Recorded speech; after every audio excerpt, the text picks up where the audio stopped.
আচ্ছা, আপনি আপনার খাদ্য তালিকায় রেগুলার আমলকি রাখছেন তো? সে কি রাখছেন না? তাহলে আজ থেকেই রাখা শুরু করুন। আমলকিতে আছে প্রচুর পরিমাণে ভিটামিন সি ও অ্যান্টিঅক্সিডেন্ট, যা আমাদের শরীরে ইমিউনিটি বাড়ায়, ত্বকের উজ্জ্বলতা ভালো রাখে এবং হজমে সাহায্য করে। ফাইবার সমৃদ্ধ হওয়ায় এটি হজম ঠিক রাখে। এছাড়াও গ্যাস, অম্বল, কনস্টিপেশনের মতো সমস্যাও দূরে রাখে। শরীর থেকে টক্সিন বের করে রক্তে গ্লুকোজের মাত্রা নিয়ন্ত্রণেও এটি সাহায্য করে। এছাড়া চুল ভালো রাখতে এটি গুরুত্বপূর্ণ ভূমিকা পালন করে।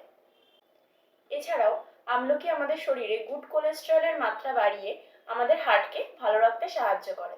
এবং সবশেষে যেটা বলতেই হয়, আমলকিতে থাকা অ্যান্টি এজিং প্রপার্টি ত্বকের বার্ধক্য রোধ করতেও সাহায্য করে। তাহলে আজ থেকেই এক টুকরো করে প্রতিনিয়ত আমলকি খাওয়া শুরু করে দিন। এরকম আরও ডায়েট টিপস পেতে আমাদের চ্যানেলটি সাবস্ক্রাইব করুন, লাইক এবং শেয়ার করুন।